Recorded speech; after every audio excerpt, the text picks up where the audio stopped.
Are you happy with your skills as a game master? You're reading all the advice, doing all the homework, you care so much, and yet you're not improving as fast as you'd like. I've been there many times, because even if you've been running games for a while, you're not immune to hitting a plateau. Actually, I'm pretty sure most DMs plateau at one point or another. And to break that curse, the one advice that we keep hearing across the board in TTRPG is ask your players for feedback. But I think there's a big problem with that. A lot of the feedback sessions I've had turned out a bit useless, or worse, sometimes even made things really awkward both for me and the players. If getting trash talked is such a popular GM advice, then why didn't it work for me? And why did it feel so scary? Am I just a lost cause? Weirdly enough, I found my solution not from TTRPG sources, but in art class. Running games is a creative skill, so why wouldn't we look at the methods that creative disciplines use? And once I saw how artists get better, I finally understood why asking players for feedback wasn't working, and how to fix it, in 4 easy steps. So tell me, how much do you actually know about critiquing art? I used to teach art in high school, and in art class, to improve, we don't do feedback between peers, we do critique. And if you think it's just because art students like sounding pretentious, you're not entirely wrong. But there's a lot more to it than that, because the moment in the year where we introduce that practice is when I start to see my students' progress completely skyrocket. But what the hell is the difference other than a more pompous, flashy name? Mostly feedback is kind of a loose idea, while critique implies a process, a framework, some form of methodology. In my class, we use the DAI approach, for example. Describe, analyze, interpret. Is it an exact match for a TTRPG game? No, but that's okay, because I came up with the TTRPG specific framework that you can use for your games. I even made a little PDF cheat sheet to help out, so let's get into it. Game Masters, I give you the TTRPG Lab framework.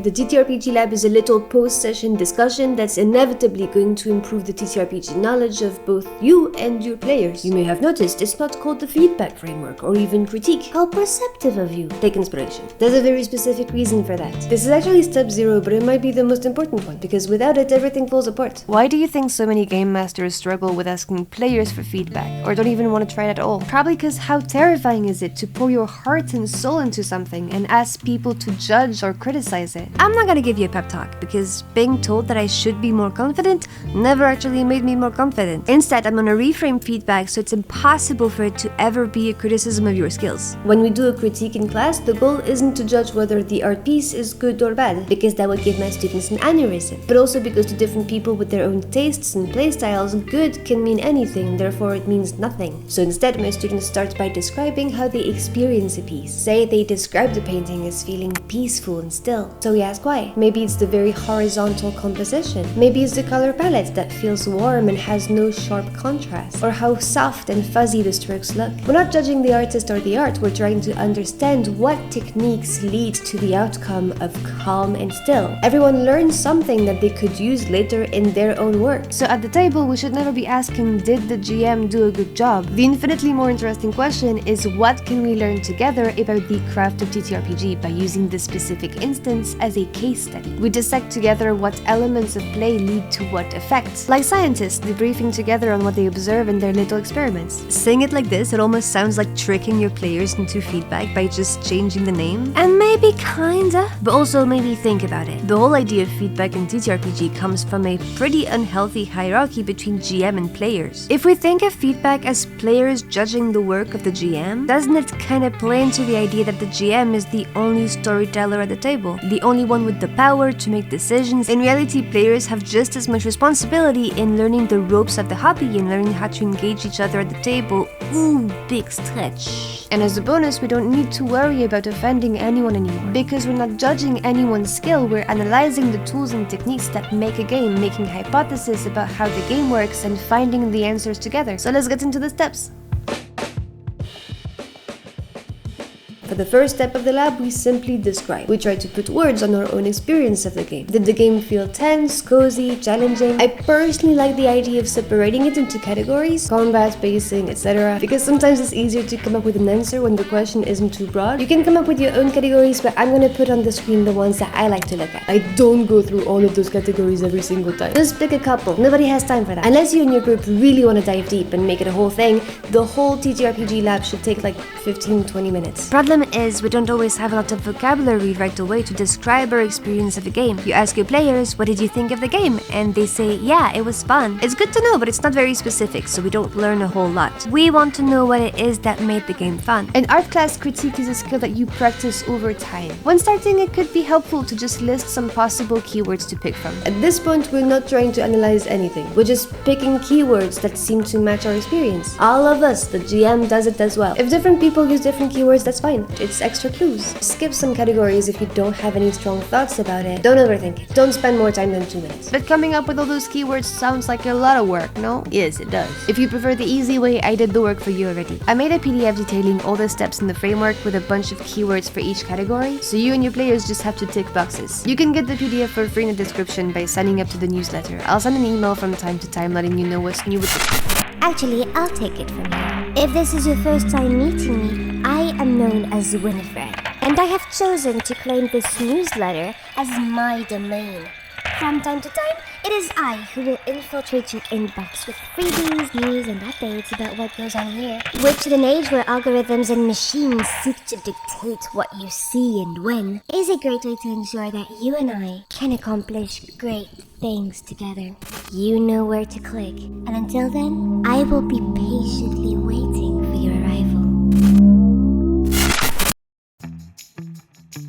Now comes the fun part. Everyone noted down a few keywords, so let's pick a couple that we found the most interesting. Here we noted that combat this session felt cinematic and slow-paced, and we want to find out more about that. Our next step is trying to come up together with some possible hypotheses. What factors do we think contributed to making combat feel cinematic and slow-paced? Those factors can come from a bunch of different places. It can be a technique we used, it can be the rules of the system we're using, coming to the game hungry, anything that has an impact on the game, really. Here's what that can look like. For cinematic, on the battle map, there was lots of environment we could interact with. We could use the ropes of the ship to move from one zone to the other, Tarzan style. And at some point, one of us grabbed the wheel of the ship to make the whole ship stagger, and all of the enemies that were by the rail just fell overboard. And that's really spectacular visuals when you picture it. So maybe one possible hypothesis is interactive terrain makes combat more cinematic. I think also something that made it really cinematic is players were describing their own actions and getting really creative with it, which could also contribute to the slow-paced thing, because naturally describing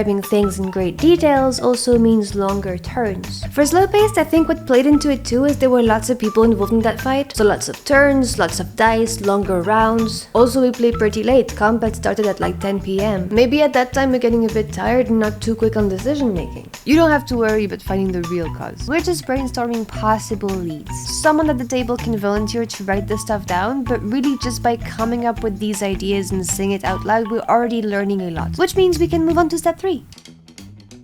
So we have a better idea of what factors could lead to what effects at the table. Next question is, okay, but what effects do we personally like? And that's actually a lot harder to answer than we think. To be honest, for the first couple of years I was playing, I was really struggling to figure out what I like in a game, beyond just saying I like RP rather than combat. And that could be because in this hobby we dreadfully lack vocabulary to talk about different playstyles. For example, 2 different players might say they prefer combat-heavy games, but it turns out one of them means they like crunch and strategy and seeing the mechanics of the game like a puzzle to solve. Meanwhile, the other meant they love pulpy action and fast pace and chaos, and really doesn't care about following the rules so much. But hopefully, after the first 2 steps, you have a bit more of a basis of reference to explain what you like. So in step 3, you take turns saying what you're discovering about your own tastes in TTRPG. Now that we've experienced what cinematic and slow-paced combat can look like, how do you personally feel about those playstyles? And again, they're just personal preferences, not a judgment of value on the game, just your tastes as you discover them. I really like the cinematic stuff. I really love getting creative with narrating my character's actions myself. I'm not sure I love slow pace in combat though. I could see it being great for people who like to take their time to plan and strategize, but I kinda have a hard time focusing when turns take a long time.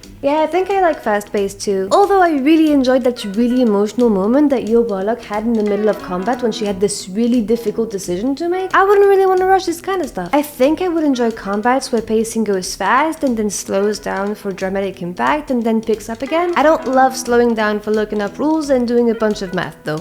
Yeah, I'm not a very crunchy player either. I really don't mind not sticking to the rules 100% if that means most of our time is spent on action and drama, because I think I would really enjoy that roller coaster pacing too. Although I kinda get stressed out if I'm expected to come up with an amazing description every single turn, so I like that being an option but not like a requirement. You might find that you're already coming up with ideas of preferred practices, which is nice, but you don't have to make any decisions just yet.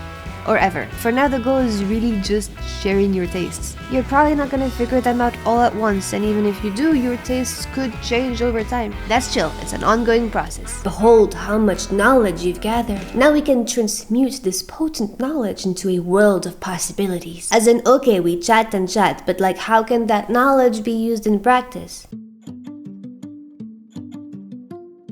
In step 4, based on everything we talked about, we brainstorm together some experiments we might want to try someday. In combats with lots of enemies, what happens if they take turns in groups rather than individually? What happens when combat isn't about fighting to the death? As in, if enemies or us have a specific goal to achieve during combat, and that goal might change, or they might surrender or flee, I'm guessing it might make combat shorter but also more intense. I'm kinda curious to see what happened if terrain changes mid-fight, with water rising or a crumbling ceiling. It could make things more pulpy. It could also end up kinda clunky, I don't know. Possible experiment? Those are ideas for things to try, but they're not definitive answers. They're not guaranteed to work, and that's fine. I mean, if we're taking inspiration from artists, they don't experiment because they're sure something is gonna work out. They do it because they want to see what happens. Either way, they'll learn something. And most importantly, keep this in mind. This is a place where we can learn about the game, not one where we have to make permanent decisions about the campaign. What you've created together is a shared sketchbook of ideas that you might decide to draw from someday, and not a promise you'll do that next session. Too often, feedback just becomes a to-do list for the GM. You listen to the player's wishes and boom, now you gotta figure out how to make it happen.